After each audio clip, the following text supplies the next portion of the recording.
ওই ধুলো বালির বিছানাতে পড়ে আছে। আমার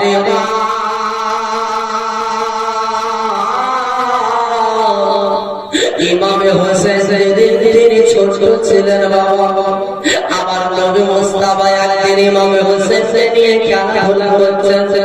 জিবরিল আমিন আসার পরে আমার নবীকে বলেছিলেন, ইয়া রাসূলুল্লাহ,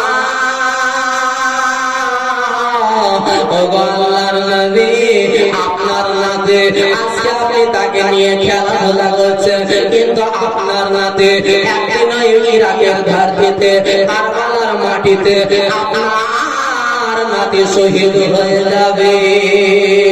আমার নবী বলেছিলেন, আমি কি সেদিন থাকবো না? জিবরিল বলেছিলেন, আপনি থাকবেন না, হযরত আলী থাকবে না, মা ফাতেমা থাকবে না।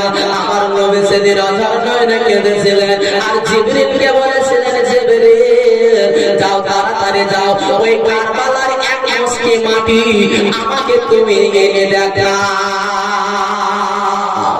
জিবরিল আর কারবালার এক মুষ্টি মাটি নিল। ওই সময় ওই মাটিটা আপনার দুধের মতো সাদা ছিল। কারবালার মাটি দুধের মতো সাদা ছিল। ইমামে হুসাইন যেদিন শহীদ হলেন, এই মাটিটাকে উম্মে সালমাকে দিলেন। উম্মে সালমা, এই মাটিটা রেখে দাও, এই মাটিটা যেদিন রক্ত হয়ে যাবে সেদিন তুমি জানবে গো, আমার বেটা হুসাইন আর দুনিয়াতে নাই। আমার বেটা হুসাইন সেই দিন কারবালার মাটিতে আমার ইসলামকে জীবিত করার জন্য, ইসলামকে আজ রক্ষা করার জন্য, হক ও বাতিলের জন্য, হককে উঁচু করার জন্য, বাতিলকে নিভিয়ে দেওয়ার জন্য সেই দিন আমার বেটা হুসাইন ওই কারবালায় গলা কাটিয়ে দেবে। আমার মনে সালমা তিনি যে শিশিরে মাটিটা ভরা ছিল, ওই শিশির মাটিটা যেন একেবারে রক্ততে পরিণত হয়ে গেছে।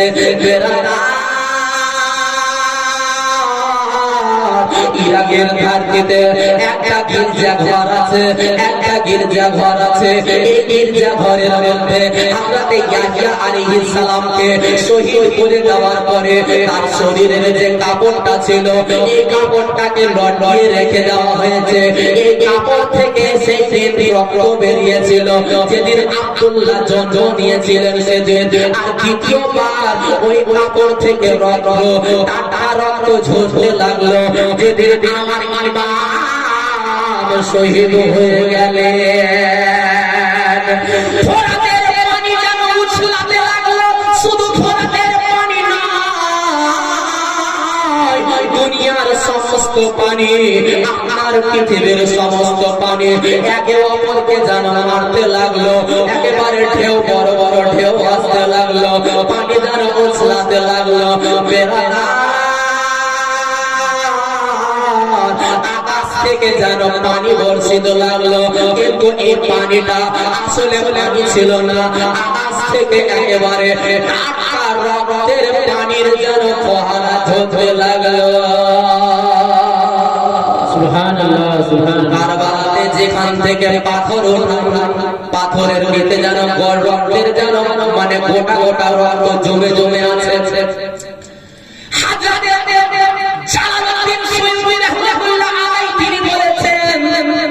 যে বাইতুল মুকাদ্দাসের মধ্যে যে জায়গা থেকে পাথর উঠানো হয়েছিল, একেবারে সমস্ত পাথরের নিচে থেকে টাটকা রক্ত, জমানো রক্ত, একেবারে রক্ত টাটকা বেরিয়ে এসেছিল বাবা। বেড়াটা সেদিন হয়তো কারবালাও আঝর নয়নে কান্না করেছিল, সেদিন হয়তো ফোরাত নদীও অনেক যেন কান্না করেছিল। আজকে নবী বংশের পর ইমামে হুসাইন রাদিয়াল্লাহু তাআলা আনহুকে পানি পান করতে দেওয়া হলো না। মনে হয় কে আমাকে আর জীবনে কেউ পানি পারবে না। সুবহানাল্লাহ। এই জন্য দেখবে যে আজ পর্যন্ত যারা কারবালাতে বেড়াতে যায় আপনার ওই ফোরাতের পানি আজ পর্যন্ত কেউ পান করে না। আগে যে ফোরাত ছিল সেটা আলাদা, আপনার পাঁচলই নদীর মতো ছিল, চারিদিকে আপনার কেশার ঢাল আগে ছিল, কিন্তু এখন পরিস্থিতি কেমন? ফোরাত নদী চারিদিকে আপনার সাহান বাঁধে দিয়েছে, চারিদিকে ইট দিয়ে গেঁথে দিয়েছে, আর ছোট ছোট একটি নালার মতো তৈরি করা আছে। এই ফোরাত নদীর পানি পর্যন্ত কোনো পাখিতে পান করে না, কোনো মানুষে পান করে না, কোনো জানোয়ারে পান করে না, কোনো মানুষে ওই ফোরাত নদীর পানি আজ পর্যন্ত পান করে না। সুবহানাল্লাহ, সুবহানাল্লাহ। ওই কালার মাটি যেন থরথর করে কেঁপেছিল। আজ আমার সিনার উপরে ওই নবী বংশের আমার ইমামে হুসাইন রাদিয়াল্লাহু তাআলা আনহুর রক্ত যেন লাল হয়ে গেল।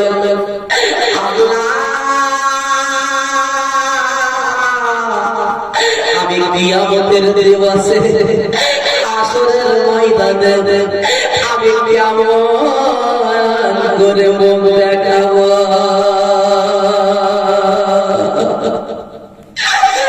এদিকে জানো ইমামে হোসেনের লাশ পড়ে আছে, ইমামে হোসেনের দেহটা যেন পড়ে আছে বাবা। আর এদিকে জানো ইমামে যেন গেল হযরতে সাকিনার কানের দুটো দুল ছিল সোনার দুল, এমন ভাবে ছিঁড়ে নিল বাবা যে সাকিনার কানের গোশ যেন ছিঁড়ে রক্তের ধারা যেন বইতে লাগলো। হযরতে জাইনাবের মাথা থেকে দুপাট্টাকে কেড়ে নেওয়া হয়েছিল, হযরতে উম্মে রুবাবের মাথা থেকে দুপাট্টাকে কেড়ে নেওয়া হয়েছিল। ইমামের যত টাকা পয়সা ছিল, সোনা চাঁদি ছিল, যা কিছু তারওয়ার ছিল, যা কিছু সামান আসবাব ছিল, সমস্ত জিনিসগুলোকে তারা যেন লুট করে নিল, তারা যেন ছিনতাই করে নিল। ওই 23 বছরের সন্তান হযরতে জয়নাল আবেদীন অসুস্থ অবস্থায় ছিলেন। সীমার মধ্যে তিনি একাই যেন একটা চারপাইয়ের মধ্যে শুয়ে আছেন। উঠার শক্তি নাই, বসার শক্তি নাই, কথা বলার শক্তি নাই। বেড়ানা সব যখন লুট করে নিল, ওই এজিদ শয়তানের সৈন্যরা এসে এক একটা খিমাতে যেন আগুন লাগিয়ে দিল। সুবহানাল্লাহ। খিমা যেন দাউ দাউ করে জ্বলতে লাগলো। হযরতে জয়নাল আবেদীন সবাই যেন খিমা থেকে বেরিয়ে এলো, কিন্তু জয়নাল আবেদীন অসুস্থ হওয়ার কারণে তিনি যেন উঠতেও পারেন না বাবা, বসতেও পারেন না। চারিদিকে যেন আগুন লেগে গেছে, চারিদিকে দাও দাও করে আগুন জ্বলছে। হযরতে উম্মে রুবাব, হযরতে সোহার বানু, হযরতে উম্মে লাইলা, হযরতে যায়েনাব রাদিয়াল্লাহু তাআলা আনহু সেদিন বলেছিলেন, বেটা ও বেটা জয়নাল আবেদীন, তুমি বর্তমানে ইমাম, বলো বেটা বলো, আমরা কি খিমা থেকে বাহির হয়ে যাব না খিমার মধ্যেই থাকবো? যদি খিমার মধ্যে থাকে তাহলে আমরা জ্বলে পুড়ে যাব।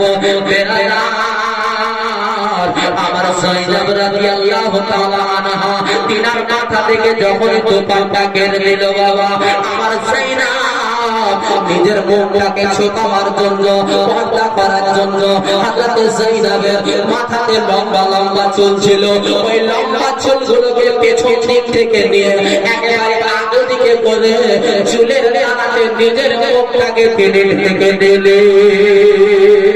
সুবহানাল্লাহ, সুবহানাল্লাহ। কারবালাতে হযরতে যায়েনাব কেমন পর্দা করেছে,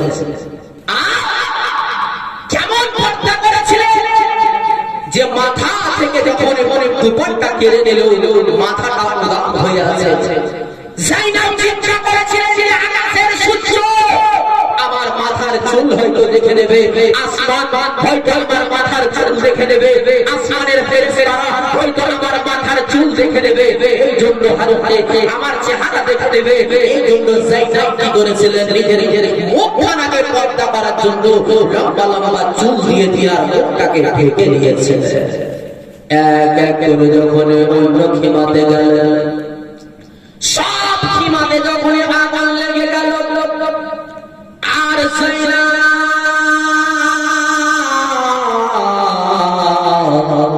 তিনজন দাঁড়িয়ে আছেন। একজন সিপাহীর বয়ান, একজন সিপাহীর কথা। হযরতে যায়নাবকে জানো একটা মেয়ে, এই যায়নাব জানো কখন খিমার দিকে যাচ্ছেন, কখন আবার ছুটে চলে আসছে। দাও করে আগুন জ্বলছে, আর আগুনের ঝলঝা দিতে এত গরম বাবা ভিতরে ঢুকতে পারে না। ওই সিপাহীরা বলল, এই খিমাতে তুমি যেও না, এই খিমার ভিতরে ঢুকলে তুমি মরে যাবে, তুমি জ্বলে মরে যাবে।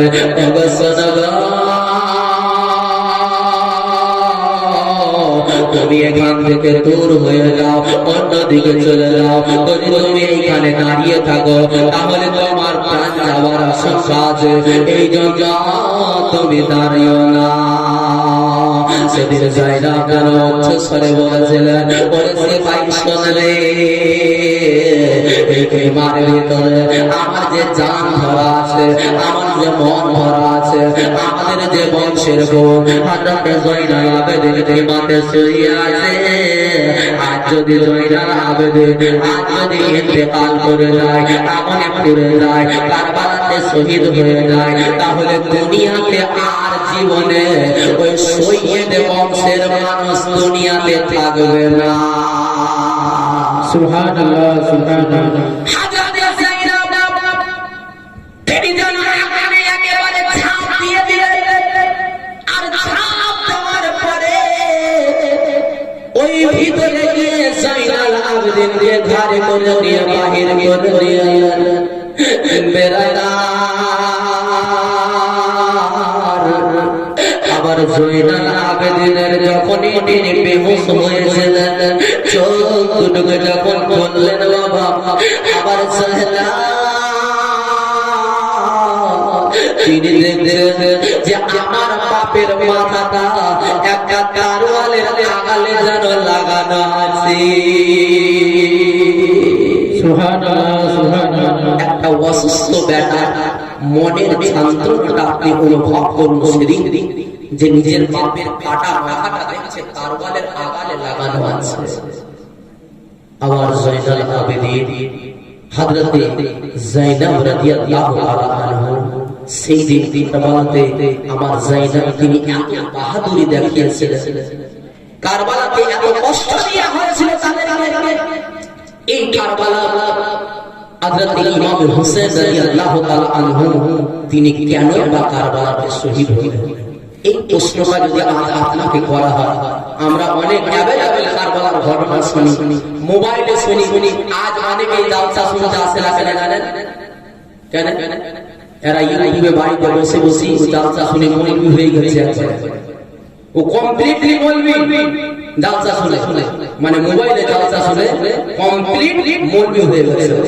এই জন্য চিন্তা করছে যে শুনছে কিন্তু বেরাদার আপনি একটা কথা মনে রাখবেন, একটা কথা মনে রাখবেন, যে ইউটিউব শুনে মানুষ যদি ইউটিউব শুনে মানুষ যেমন শিক্ষিত হয়, ইউটিউব শুনে মানুষ যেমন শিক্ষিত হয়, ইউটিউবে গজল শুনে ইউটিউবে নাচ শুনে যেমন মানুষ যেমন নেকি অর্জন করে, ইউটিউব শুনে মানুষ সেই রকম গুনাহ অর্জন করে। ইউটিউব শুনে আপনার যেমন ঈমান হয়, ইউটিউব শুনে সেই রকম আপনি ঈমান হারাম হয়ে যেতে পারেন। বেরাদার সামাইনে গ্রাম, এই জ্ঞানটা যদি আপনার মেমোরিতে থাকে, এই জ্ঞানটা যদি আপনার ভিতরে থাকে, তাহলে আপনি ইউটিউব দেখবেন নচেত আপনি ইউটিউব কোনোদিন দেখা আপনার মানে আপনার পক্ষে সম্ভব নয়। আপনাকে যদি ভালো মন্দ আপনি বাছাই করতে পারেন যে কোনটা আমার, কোনটা ও, কোনটা এর, কোনটা শুনলে আমার ঈমান চলে যাবে, কোন কথাটা শুনলে আমার ঈমান বরবাদ হবে, এটা যাচাই করার ক্ষমতার মতো শক্তি আপনার ভিতরে রাখতে হবে। বেরাদার সামাইনে কেরাম, এই কারবালায় ইমাম হোসেন রাদিয়াল্লাহু তাআলা তিনি কেন শহীদ হয়েছিলেন? এই জন্য কোন শায়ের বলে কারবালার কথা শুনে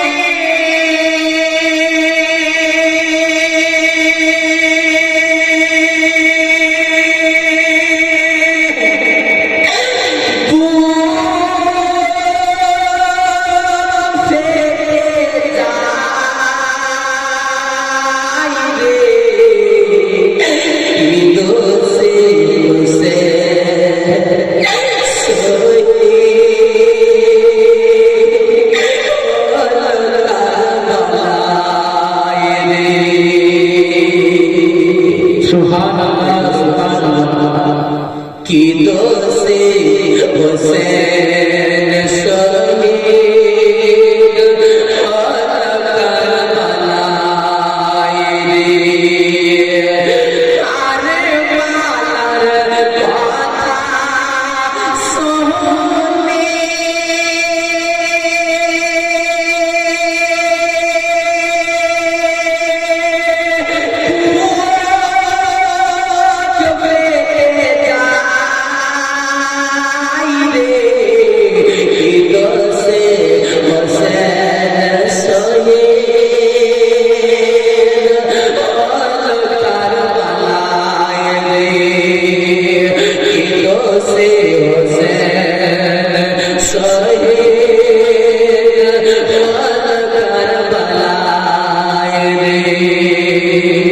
একটু জোরে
যেদিন আমার ইমাম হোসেন শহীদ হয়েছিলেন সেই দিনটা কি দিন ছিল? কে কে শহীদ মহারণা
বলুন সুবহানাল্লাহ। কে কে কোথায় আছো ছুটে এসো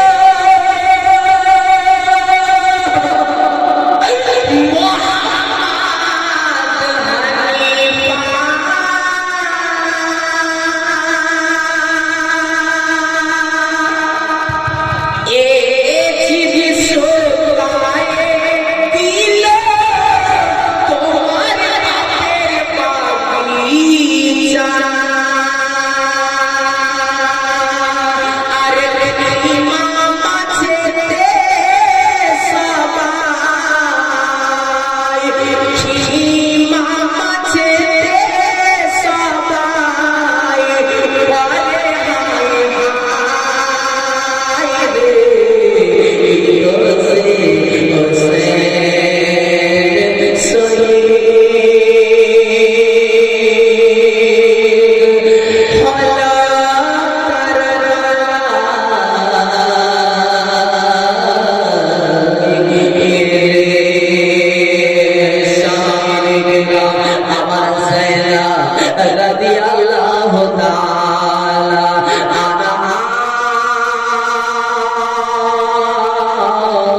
তিনি জানাচ্ছেন বাবা তিনি আহলে বায়াতের নবী আহলে রাসূলকে আজ দুনিয়াতে যারা আহলে রাসূল আছে দুনিয়াতে যারা নবী বংশের মানুষ আছে তাদেরকে ইহসান মানা উচিত সেদিন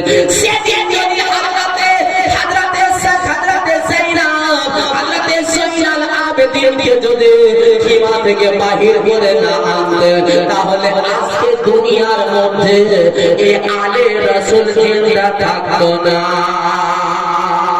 সুবহানাল্লাহ সুবহানাল্লাহ। আলে রাসূল দুনিয়াতে জিন্দা আছে তো কাদের জন্য কার ইহসানের জন্য হযরতে যায়েনব রাদিয়াল্লাহু তাআলা আনহার জন্য এই দুনিয়াতে আলে রাসূল আজ পৃথিবীতে জিন্দা আছে।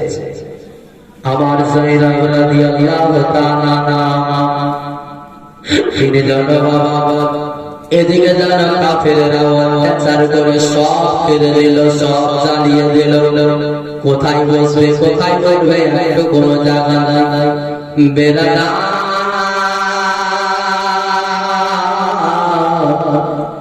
আমার যায়েনব তিনি দেখলেন যে আমার ছোট ছোট দুটো সন্তানের লাশ পড়ে আছে আলো মুহাম্মাদের লাশ পড়ে আছে আদি আসগরের লাশ পড়ে আছে আদি আদিয়ারের লাশ পড়ে আছে কাসেমের লাশ পড়ে আছে কারবালাতে যেন জায়গায় জায়গায় লাশ পড়ে আছে জায়গায় জায়গায় রক্তের ধাপ্পা লেগে আছে রক্তের গোটা পড়ে আছে আমার যায়েনব এইভাবে যেন সারাটি দিন কাটিয়ে দিলে যখনই মাগরিবের সময় হয়ে গেল মাগরিবের আযান হয়ে গেল আলে রাসূল আমার হযরতে যায়েনব রাদিয়াল্লাহু তাআলা তিনি কারবালাতে তায়াম্মুম করলেন তায়াম্মুম করার পরে হযরতে যায়েনব নামাজ পড়লেন। সুবহানাল্লাহ সুবহানাল্লাহ। আজকে যদি আমাদের বাড়িতে যদি মৃত্যু হয় তো সেদিন ওই মেয়েটা নামাজ পড়ে নামাজ পড়ে না হয়তো আমরা সবকিছু ভুলে যাই দুঃখে বেরাদার সামাইনে কেরাম যে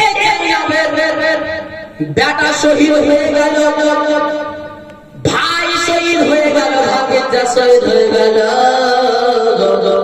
ওই যায়েনব যেন কারবালার ঘাটটিতে গিয়ে নামাজ আদায় করলেন কারবালাতে তিনি পর্দা করেছিলেন আর পর্দা করে জানিয়ে দিলেন বিশ্বের নারীকে ওরে বিশ্বের নারীরা দেখ আমি এত কষ্টে থাকা সত্ত্বেও আমি পর্দা করেছি ওই নবী মুস্তাফা সাল্লাল্লাহু তাআলা আলাইহি ওয়াসাল্লামের সুন্নাতের উপরে আমল করে চলেছে নবী যে আদেশটা করেছে আদেশের উপরে আমি মান্যতা দিয়েছি মেরা না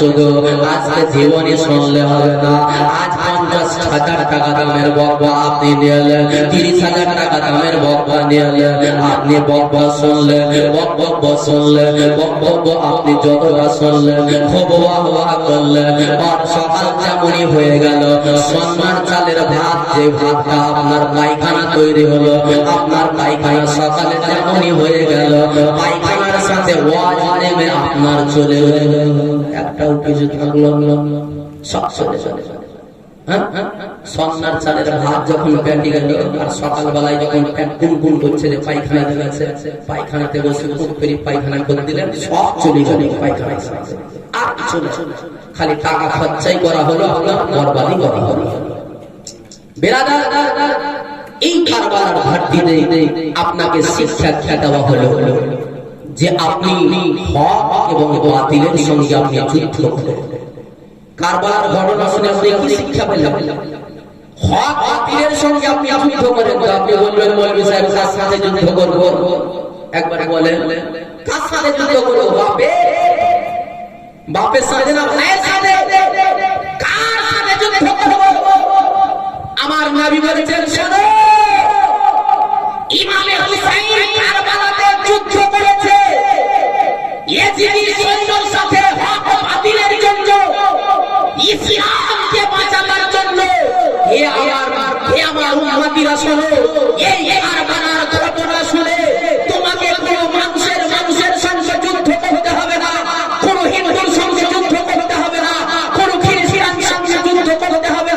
কোন ইহুদির সঙ্গে যুদ্ধ করতে হবে না। এ মুসলমান তুমি শোনো, তোমাকে যুদ্ধ করতে যদি করতে হয়, তুমি যদি যুদ্ধ করো তোমার আত্মার সঙ্গে তুমি যুদ্ধ করো। যখন তুমি তোমার আত্মার সঙ্গে যুদ্ধ করবে, তোমার আত্মা তোমার কাছ থেকে হ্যারাসমেন্ট হয়ে যাবে।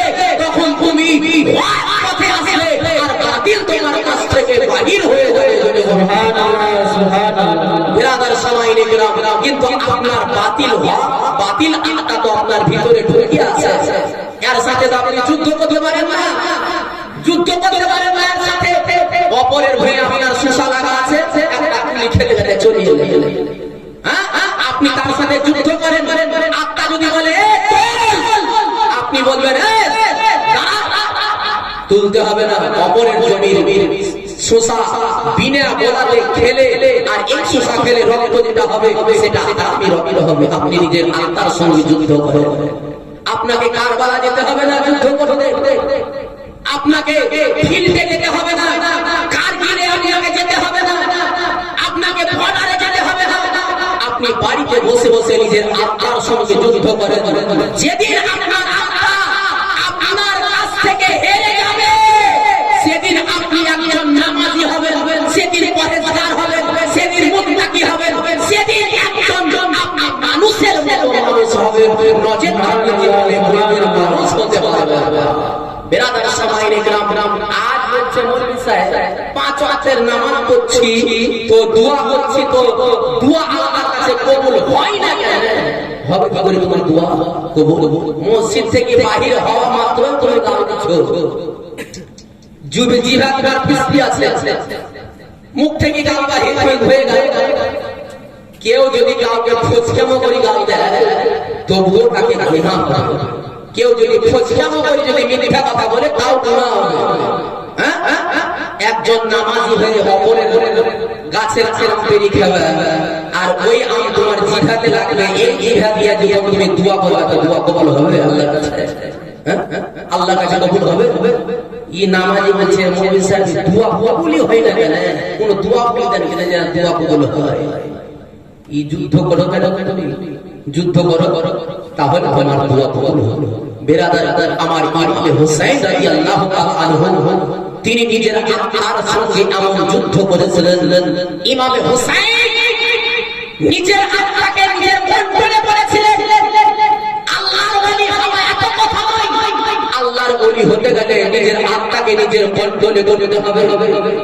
আর ঈমানদার হতে গেলে নিজের আত্মাকে নিজের কন্ট্রোলে করতে হবে, তবে ঈমানদার হওয়া যাবে।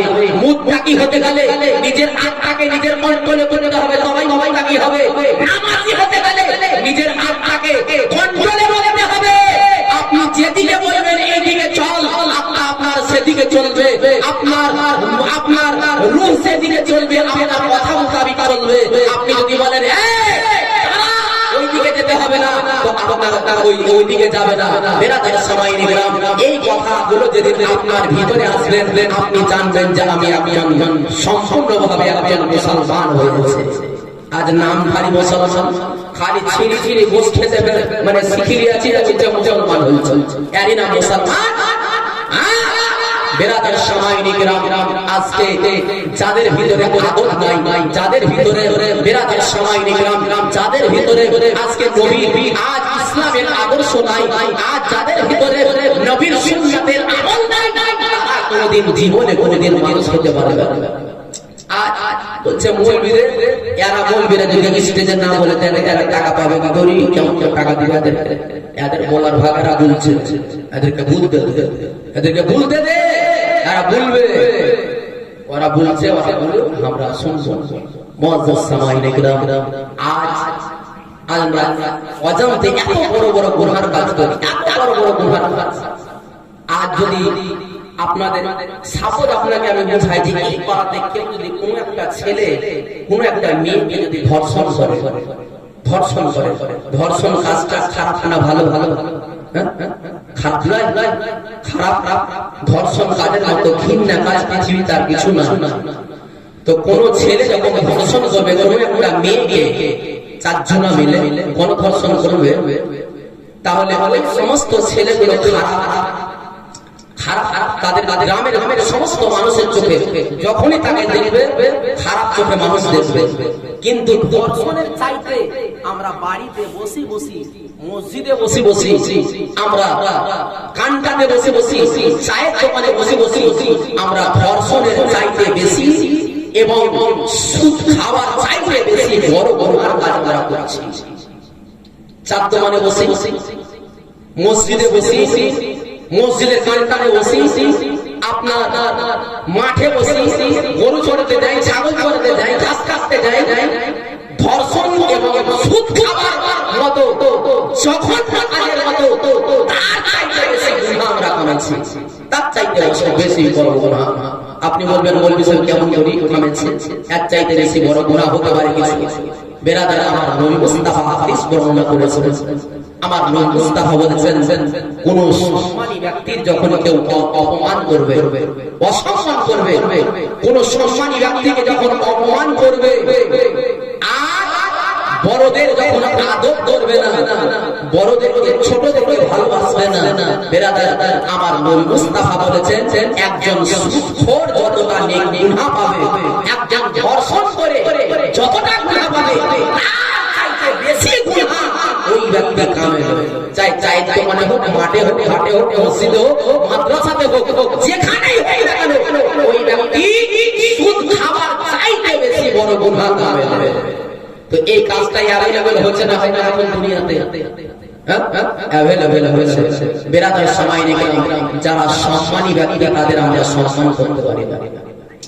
আজকে ইসলামের তৃণমূল পার্টির নেতা কে কে আছে আমরা জানিয়ে আজ আপনার বিজেপি পার্টির নেতা কে কে আমরা জানিয়ে নির্দল পার্টির নেতা কে কে আমরা জানি, কিন্তু ইসলামের পার্টির নেতা কে কে আমরা জানি? যে ইসলামের পার্টির নেতাকে, মেম্বারকে, প্রধানকে, উপপ্রধানকে, আপনার এমএলএ কে, এমপি কে, প্রধানমন্ত্রীকে, স্বরাষ্ট্রমন্ত্রীকে ইসলামের মুআজ্জাজ সামাইনি আমার নবী মুস্তাফা হাদিস শরীফ বর্ণনা করেছেন। আপনি শুনুন, আল উলামা ওয়ারাসাতুল আম্বিয়া। আমার নবী বলেছেন আমি যেদিন দুনিয়া ছেড়ে পর্দা করে মদিনা ঘাটটিতে আমি শুয়ে থাকবো, আমার পরে পরে আমি আমার সমস্ত ইসলামের দায়িত্ব আমার ভাগ বন্টন যখন হবে, এই ভাগ বন্টন থেকে তারা ভাগ পাবে, তারা পাবে যারা ওলামা, যারা আলেমে দ্বীন, যারা মৌলভী, যারা মৌলভী আলেম, যারা ইসলাম প্রচার করে, এদেরকে আমার নবী মুস্তাফা সাল্লাল্লাহু আলাইহি ওয়াসাল্লামের শরীয়তে আপনার ওয়ারিস বানিয়ে দিয়েছেন আমার নবী মুস্তাফা সাল্লাল্লাহু আলাইহি ওয়াসাল্লাম। আর একজন আলেম বা মৌলভীকে নিজের ওয়ারিস হিসাবে আমার নবী তিনি বর্ণনা করেছেন। তো এরাই হচ্ছে ইসলামের নেতা, এরাই হচ্ছে ইসলামের প্রধান,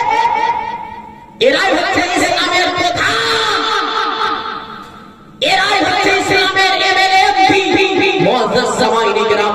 আজকে যদি আপনাকে প্রধানমন্ত্রী পর্যন্ত পৌঁছাতে হয়, আমার নবী মুস্তাফা পর্যন্ত যদি কাউকে পৌঁছাতে হয়, তাহলে একজন আলেমের পাশে বসতে হবে। আমার নবী বলেছেন কেউ যদি একজন আলেমকে দেখে তাও নেকি পাবে, একজন আলেমের পাশে যদি কেউ বসে, আমার নবী মুস্তাফা বলছে স্বয়ং যেন আমার নবীর পাশে বসলো। জোরে বলেন সুবহানাল্লাহ, সুবহানাল্লাহ। একজন কোন ব্যক্তি যদি আলেমের পাশে বসে, সে যেন নবীর পাশে বসে। বেরাদার সময় নিকাম, তাহলে এই সমাজ আমাদের আজ কোথায় পৌঁছাচ্ছে? আমরা একটু নিজের নিজের বুদ্ধিমান জ্ঞানে আমরা নিজের ধ্যান আমরা একটু যদি